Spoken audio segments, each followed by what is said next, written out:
Hello everyone, this is teacher Arjay Jemina, the BTE students from Negros Oriental State University.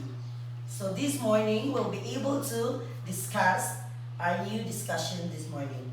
So may I request everyone to please stand up for the opening prayer.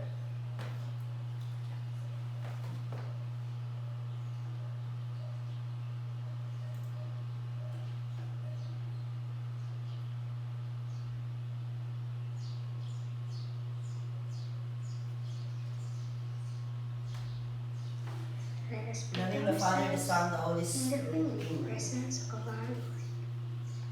Heavenly Father, we praise and glorify your name. We thank you for this wonderful day and for all the blessings you have bestowed upon us. Thank you for providing our needs and for giving us the chance to continue our study.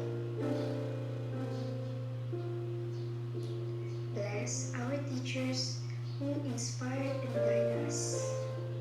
And bless our beloved parents who work hard to support us. We are humbly asking for your guidance.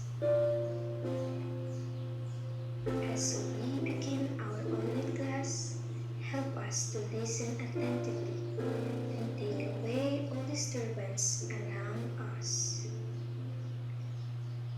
Send us the gift of knowledge and wisdom so we may understand our lesson for today.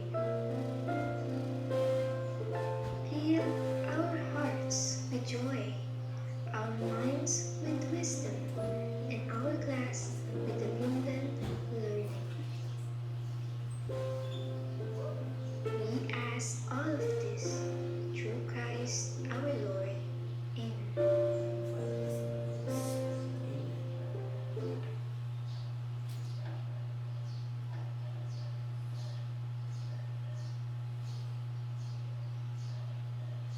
Okay, so please remain standing, and I think you are now tired. So in order to boosting your self-esteem, we need to energize ourselves first.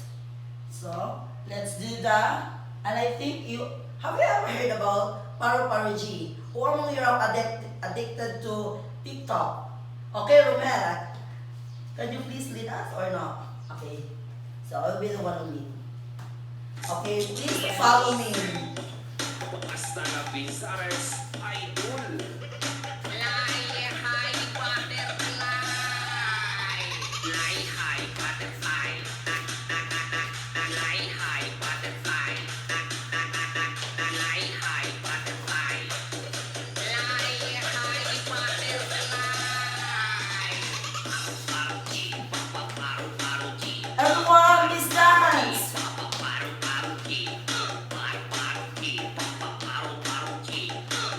Paru G.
thank you everyone for participating our energizer for today. And I think a lot of trust. Can you please pick a piece of just of paper and please sit down.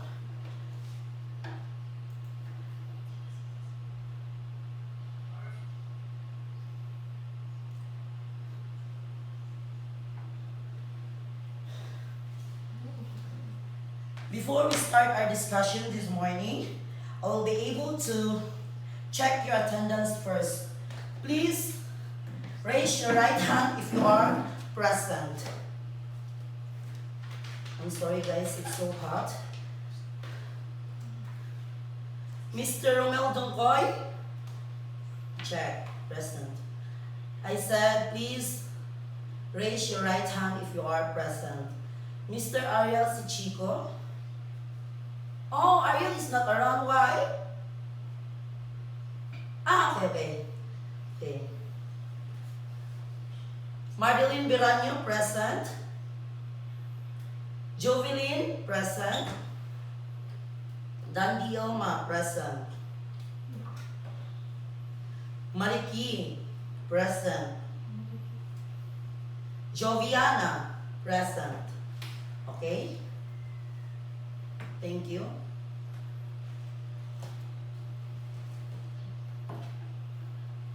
So, but before we start our discussion this morning, I will ask, or what is our last discussion last meeting?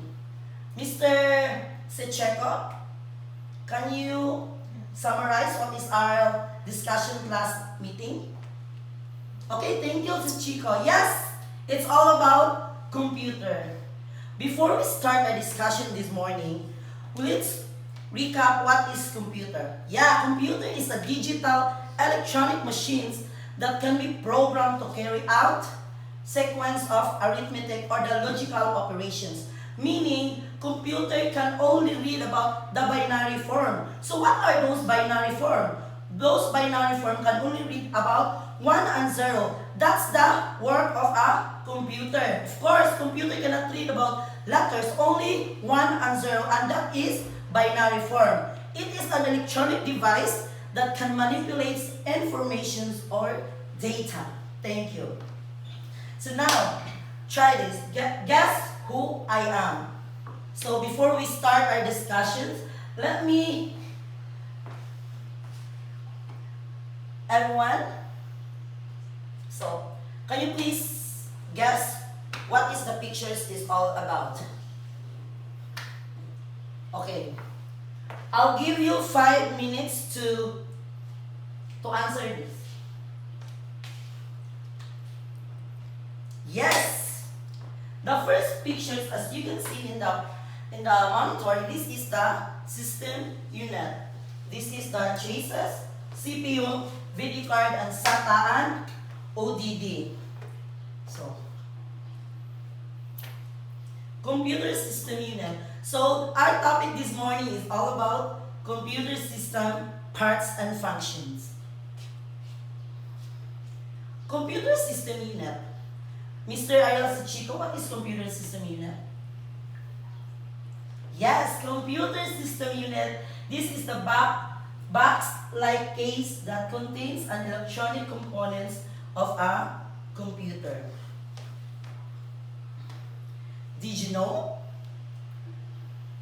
Did you know that the common computer misconceptions, these are the CPU and the system unit. So I've searched a lot in the internet and I found out that these are the misconceptions of a computer.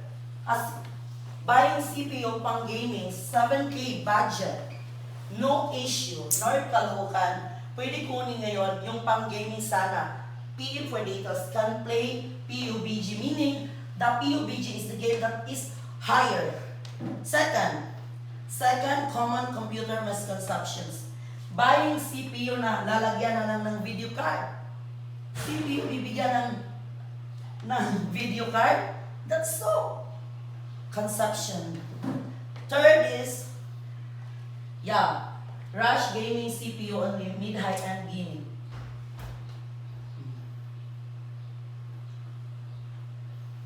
CPU, and the system unit.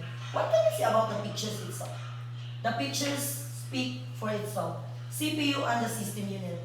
Yes, we agree for that. In my elementary days or high school days, I found out that the CPU are the system unit. When I found out that my teacher told me that the system unit is far different from the CPU. Because when we talk about CPU is the central processing unit that found out in the system unit. Who among here, when you are going to the internet cafe and said, "Oh my God, sir, can you please turn on the CPU?" No, we cannot turn on the CPU because the CPU is inside the system unit. That is the difference between the system unit and the CPU. And that is the common computer misconceptions nowadays. Now, let's tackle and let's move on. And yeah, we discussed about parts and functions of a system unit. These are the basic parts and functions. Yes, we have a lot of basic parts and functions of a system unit, but these are the 10 basic parts. First is the system fan. Mr. Romel Dongkoy, can you please read what is system fan?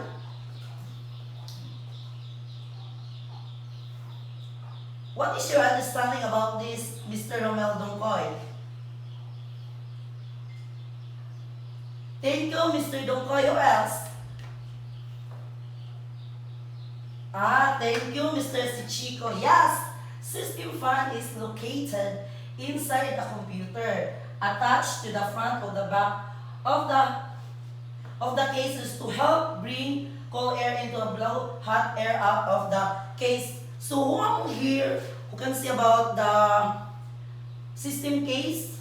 Have you seen system case, Romel? Yes. Inside the system case, there is one system fan that can attach in order to cool inside all the functions inside the system unit. Second basic parts and function. These are the CPU. As what I said a while ago, CPU is not a system unit. CPU is a non-volatile case, meaning these are the central processing unit.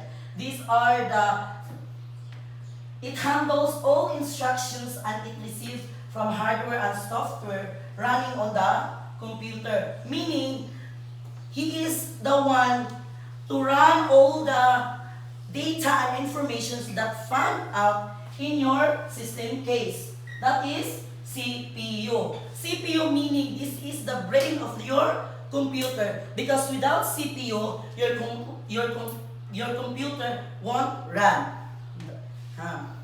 Yes, there are two basic parts of the CPU. These are the Ryzen and Intel. So my laptop is still using a Intel because Intel Core i9. Because we cannot afford to buy this CPU Ryzen because Ryzen is more higher and it's good for gaming. Yeah, that's different types of the CPU, the Ryzen and the Intel Core i. Third basic parts of the computer system is the RAM or random access memory. Ariel Chico, can you please read what is RAM? Yes. RAM is alternatively referred to as a main memory or system memory. So this is the RAM. RAM is, if you have a motherboard, you can insert the RAM in your motherboard. So once the RAM is, if yung RAM is like, dili siya pwedeng magaras. Kaya once na magaras na siya, there's was a tendency nga dili siya muri. Because RAM is very, what we call this? Very dangerous siya kay once nga may kapanin mo siya or touch anything, dili na yun siya muran throughout your computer. So it is a hardware device that allows information to be stored and retrieved. Meaning, ma-retrieve na siya through your computer randomly. However, meaning, RAM is a volatile memory. Meaning, when you say about volatile, it requires power to keep the data accessible. If the computer is turned off, meaning once your computer is turned off, as I said a while ago, that RAM is a volatile. When your computer is turned off, all the data information was lost in your random access memory. So that is the functions of random access memory. Fourth basic parts and functions of a computer system is the chases. So meaning, these are the computer case. Makita nato siya sa gawas inside your computer system unit. So this is sometimes as, system case, as we call this is a tower. Tower na siya, meaning, na dito talang ang inside the motherboard. So these are to protect and organize all the components of your motherboard. So in order nga mabahig ang mabahig ka nang naa dito sa sulod sa system case. Muna iyang trabaho at a system case. Of course. Fifth is the CPU cooler. So meaning this is the heatsink is a device that incorporates either a fan or some other means to keep a hot component. So meaning, if ang inyong mga, what we call this, ang inyong mga nag-function na dito sa sulod, like, muinit magula siya kay, one, sige na ito gamit ang atong computer nga through naka-function sa sayang imong system unit, of course, muinit tong parts dito. So ang trabaho ni CPU cooler, siya mo itig, kanang pabugnaw. Yes. Sa CPU cooler, naman na siya dito ang CPU our central processing unit inside the motherboard. So ang CPU cooler dito, siya mo tigpabugnaw para ang CPU, siya mo i-generate o incorporate dito siya to restore data, all the information. Para kung magsige siya dugay o gamit, dili siya mo init. Muna ihang trabaho niya. So, di mo ni siya ang CPU cooler. Nandito sa ilalong ang CPU para tigbugpabugnaw siya. Muna ihang trabaho. Then, we have the motherboard, of course. Without motherboard, our system unit won't run. So, nandito ang motherboard na naka-insert na dito ang CPU. As you can see, this is the battery of the motherboard. So motherboard. So Ariel, what is for you is what is your understanding about motherboard? Okay, you don't have any idea. Mr. Jovelyn, I think you're raising your hands. Okay, thank you, Jovelyn Marikit. Oh, thank you for raising your hands, and I think you have an idea about this. Of course, motherboard is also known as the main board or the main circuit board or the system board. This is a logic board. It's printed circuit board. So why do we call it printed circuit board? Anyone? Nga naman natawag siya printed circuit board. Of course, kanina ka-insert ka, bantay mo sa motherboard niya. Like, makita niyo mo siya dira. All the information nga makita niyo nakapatapos dira, printed na siya tanan dira. Basta gagmay na siya. Muna siya function sa motherboard. This is the printed circuit board that is foundations of a computer. It allocates power and allows communications to the CPU. Of course, kung katrabaho si CPU, matrabaho po si motherboard. Silang duha ang mag-generate to store information. And what? Oh my God. Thank you. And these are the computer's hardware components. So, next. Wala na mo yung 8 koan. Wala na? Okay, motherboard. So, wala na mo yung mga... Sige, thank you. Of course, basic parts, another basic parts of a computer. These are the video card. What is the function of a video card? For you, Mr. Devon. Okay. Can you please read what is video card and understanding of what is video card? Okay, thank you. Mr. Devon. Yes, video card is also known as graphic card or video adapter. It is an explained card that connects to a computer to a motherboard. So a hardware inside of your computers that deals with processing images and videos. So how this video card is very important in a motherboard? Everyone, sige, tagaan mo lang kung logic ko ano. You are in a computer room and you don't have a video card. How can you be able to see those images and videos if you don't have video cards? Of course, so makita mo sa imong monitor is all like blue na dyan siya. Meaning blue na imong makita dito siya imong monitor sa imong computer. Because wala siya video card. So ang trabaho sa video card, it's restore images and videos. Of course, kung sa itong makita karon, as you can see, nanay video cards. Ang imuhang system unit. These are the, it's normally handled by the CPU. Yes, as I said a while ago, that CPU is the main brain of your computer. It also, normally handle tasks, the video card. Now, so let's move on. Let's discuss about power supply unit. So what is power supply unit? So alternatively known as power supply or the PSU. Kung atong po hunaon, like may nila can I buy PSU? Of course, dili jud ta makasabot sa PSU. But no, it is a power supply. This is the component of a computer that supplies all the components in a computer with power. So, like, I don't have, yes, here. This is the system case. The system case, in the back, you can see the PSU or the power supply unit. So, of course, kung without power supply unit, dili jud mo ang imong computer o ang imong system unit. So the PSU converts to 110 to 115 or 220 to 230 volts. Although AC to DC. Yes, thank you. Thank you, Mr. Sachiko. Yes, that is direct current usable by the computer and rated by the number of what it generates. That is the functions of the PSU or the power supply unit.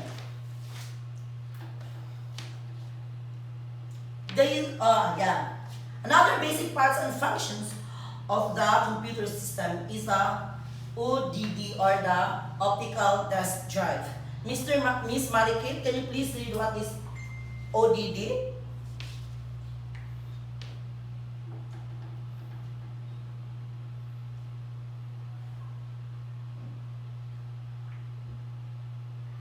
Yes, ODD meaning these are the optical disk drive. Optical media, optical storage, and optical disk drive is any media using a laser assembly. So computers can read and write to CD, DVD using the CD writer or DVD writer drive or Blu-ray, this is a Blu-ray drive. So who among here who are familiarized with this ODD? Because in our generations, we cannot use this ODD. Instead, we are using flash drive. Yes, that is the function of ODD. Yes, I have a picture shown here. These are the system case. As you can see, the upper part, that is the ODD belong. So, katutuyo siyang tigrid sa imong CD or your DVD.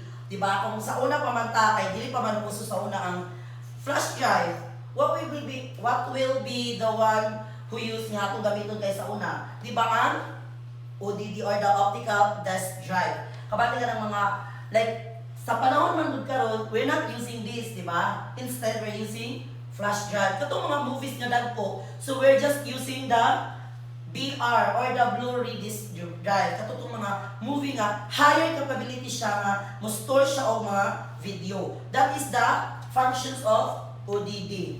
And now, these are the SATA or the Serial Advanced Technology Attachment. So, what is SATA for you, Miss Dongkoy?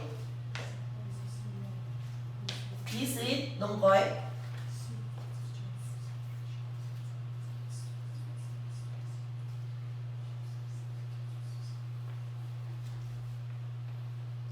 Yes, thank you, Dongkoy. Serial ATA replaced parallel ATA as the IDE standard of choice of connecting storage device inside of a computer. So, SATA storage. So, basically, this is, makakita na ganin mo color orange inside your motherboard or inside this system case. These are the SATA in order to transmit all the data from the rest of your computer. So, much faster than otherwise similar or the PATA device. So, ang PATA, like mo, generate na ito siya og hinay compare sa SATA. Kaya once na ipansak niyo ang SATA inside your computer, mas paspas ang iyang transformation, all the information nga iyang mag-gather throughout all the computers nga nakapalibot niya. Muna siya i-function sa SATA or the Serial Advanced Technology Attachment. Yes, those are the 10 basic types of a computer system. So, we have sorry guys. These are the HDD or the hard disk drive. So, what is the function of HDD? Everyone. May I ask Mr. Romel Dongkoy, what is the difference between ODD and HDD? Dongkoy? Thank you, Dongkoy. Yes, HDD is far different from ODD because ODD is optical disk drive while HDD is the hard disk drive.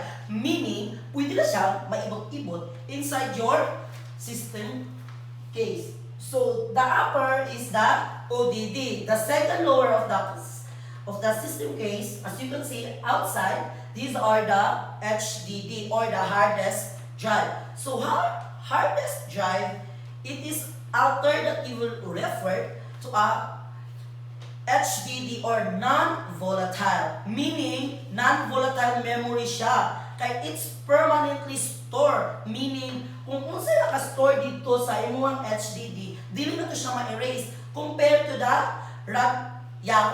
random access memory, which is volatile to siya. Once na ma-turn off ang imong computer, all the information na kagather dito was lost. Compare ani nga, bisag mo i-off nimo ang imong computer, the data nga imong gibuhat dito, still there. Dili siya ma-erase. Muna siya naka-advance sa HDD niya. It retrieves data on a computer, meaning it's reside drive bay or to connect the motherboard using your SATA cable. As what I said a while ago, that SATA, it transmit all the data. Once na nakapansak na ang SATA diri sa imong HDD through your motherboard, of course, ang niyang nagano ng information through this HDD, ma-transmit na siya dito all the parts and functions of the motherboard. So muna siya gamit sa HDD. Bear it in your mind that HDD is a non-volatile memory, meaning this stores and retrieves data on a computer. No matter what happened, your computer will turn off, the data will still there. Unlike to the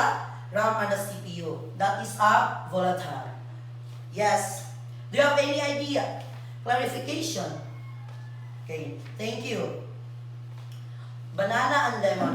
Why did I put this banana and lemon? Smooth, yellow, sour, bumpy. So, what are the difference between banana and lemon? Of course, that's why I put there because all the I said here, these are they have a lot of differences and similarities. So, yes, we already done discussing about the basic parts and functions of system unit, and now let's move on and let's discuss about motherboards and parts. So, parts of a new motherboard. So, kinsa nakakita na sa parts and motherboard? of a new generation. Yes. So I will dictate. First, these are the main. Yes, this is the new motherboard design in our new generations today. First, as you can see, this is the CPU socket where the CPU inside. Second is the chipset.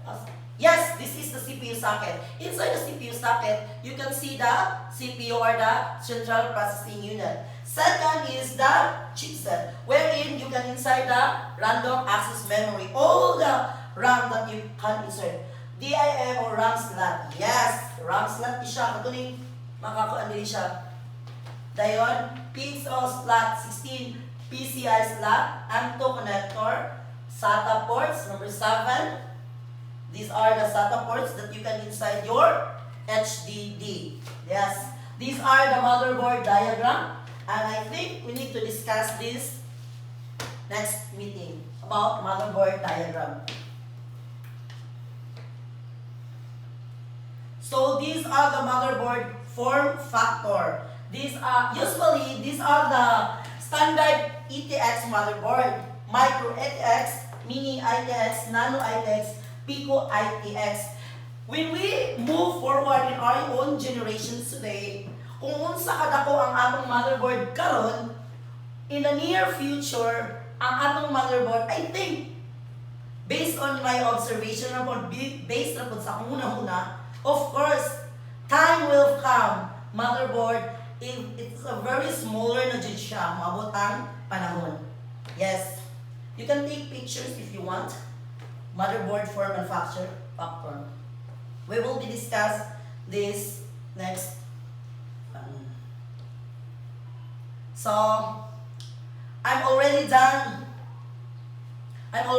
discussing the basic parts and functions. If you have any suggestions and idea, can you please tell us so that we'll be able to add. Mr. Dongkoy, you'll be able to add more information about basic parts and function? No? Anyone? Do you have any clarifications? Thank you. If you have no clarifications, and we'll be move on, and please get one whole sheet of paper because we will do have an exam. Okay, I'll give you 5 minutes because I know for sure that it is easy because you're not raising your hand, and I think you are capable to answer this, and I hope that you'll be able to understand what I'm talking in front of you. So the first question is, give at least 10 basic parts and functions of a system unit.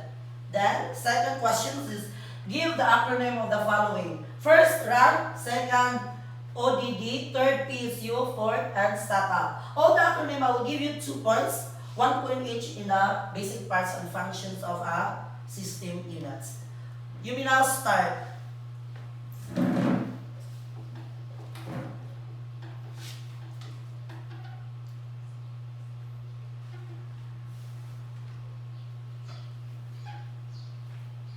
Three minutes left.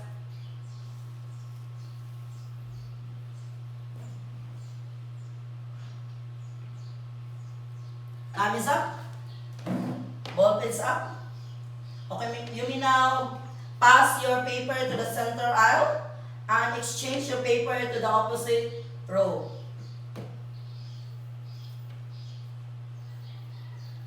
Okay, please check basic parts of and function of a system unit.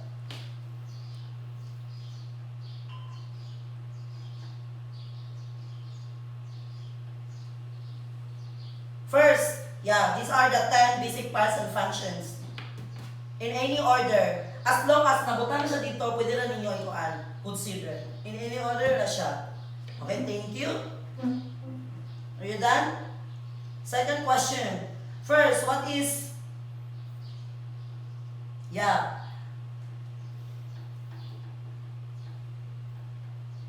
RAM, ODD, PSU, SATA. First is random access memory. Second, optical disk drive. Third is power supply unit. Fourth is serial advanced technology attachment. Okay, thank you. Pass your paper now. Oh my God. I think all of you have got the perfect score?